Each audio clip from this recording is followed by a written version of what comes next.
The beer industry is one of the most critical sectors of this economy. When you look at the numbers, the contribution towards national coffers in terms of taxation. Today, we catch up with the MD of Uganda Breweries to try and find out and indeed put into context this contribution.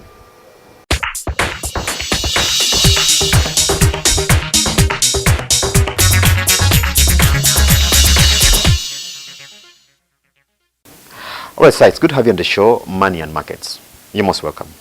Thank you, first of all, for inviting me. Now, for starters, what should Ugandans expect out of you? I think the first one is a very good question. Thank you. Thank you very much. They should expect a UBL that's very purpose-driven. We want to impact community. We want to be part of community. If you look at our numbers now compared to 10 years plus, we barely sourced under $1 billion in terms of local raw material from this environment. We're now sourcing upwards of 20 billion in terms of local raw material sourcing. Most of our inputs, 84% of our inputs come from Uganda. So we are obsessed. We are anchored in ensuring that we source from Uganda, build Uganda, and really, enjoying our purpose with the Ugandan vision. So I think that's one big piece. The second piece they should really expect in this season will be around being customer-centric. We want to get extremely obsessed with the kind of customer and consumer experiences we are giving based on our products. How do you experience our product? Do you find it chilled at the right temperature? Does it mean something for you? Are you part of that supply chain? I don't know if you know, indirectly and directly, we impact about 23,000 households, 17,000 of which are farmers. Now, we have a huge impact from an economic set point, and we want to deepen that in a very, very big way. Now, the industry where you sit, the beer industry, sits in a fairly unique position in Uganda, a duopoly of sorts. So should we expect the maintenance of a status quo with the company where you sit, or something totally different? Okay. It's good that it's a duopoly. We welcome competition.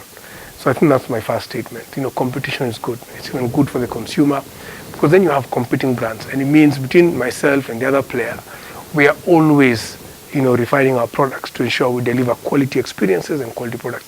So it's good for the consumer. I think ours is not to say we are outrightly going out to conquer. I don't think that's the right word to use. I think we want to provide a healthy space for all entities that want to come into this space to grow. If you look at the numbers in terms of formal versus informal, so when you talk about the duopoly, they only exist in terms of 32% of formal alcohol. It means there's another 68% of illicit brews, things that are not in the tax bucket. So I think for both of us as players, we all have enough room to grow. So the idea would not be looking at, what is he doing versus what am I doing. The idea would be, can I play to my strengths as Uganda Breweries Limited, and then can I grow to serve really the Ugandan economy in a much bigger way, given the participation space. Yes.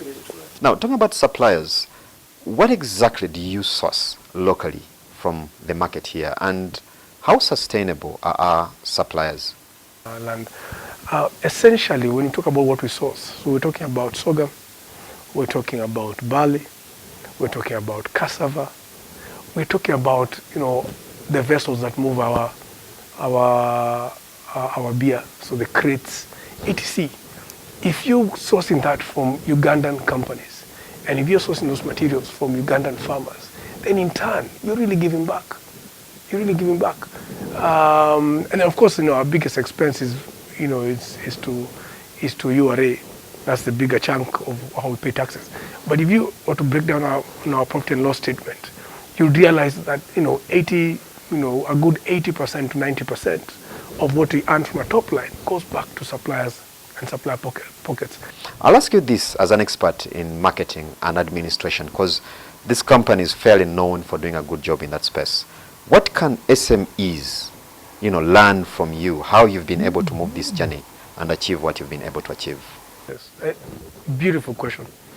And there's a book I was reading, and I'll share it at the end of the show maybe. And it spoke to two things. The bigger question in Africa for SMEs, and that's why we say 90% of SMEs that don't exist after 10 years, after 3 years, 75% don't exist. The bigger question to always understand when you're bringing up a business opportunity and you're in a small to medium-sized enterprise, it's not about the capital. Neither is it about, sometimes like saying, I don't have enough capital, I'm not getting enough raw materials. You know, the four levels of inputs of capital, yeah? And for me, and I think where other enterprises succeed, is if you spend your time as an SME answering, so I'm going to be the next supplier of mangoes to this market. How are mangoes supplied? What is the differentiator in terms of how the mangoes are supplied? Is it that this market, mangoes are supplied when they are very dirty or poorly packaged? Is it that this market, mangoes are supplied very expensively? Is it that this market has very poor handling regimes of how mangoes? Because if you start your business idea by what problem you're solving, and you stay true to solving that problem compared to anyone else, then you'll actually have built a competitive niche. Now, I know at some point the issue of tax, has been trending with many players in this space. What are your views about Uganda's tax regime? I mean, talking about the environment in which business is done here. Okay. First of all, we've not raised an issue on tax issues. Tax is a very relevant, and a current tax policy is a very relevant enabler to ensure we participate as part of the economy. Yeah, and as I said earlier, it's our biggest contribution. There are many other levels, but our biggest contribution is definitely what goes to the exchequer. Now, I think I really want to credit the government, because if you look at ourselves and our neighbors and other people, we have a very stable tax policy. We change our policies, every 4 to 3 years, and we stick with regimes. What that does is that it enables the private sector to really have time to plan and lay out the investments, bring out new brands, engage their consumers, etc., etc.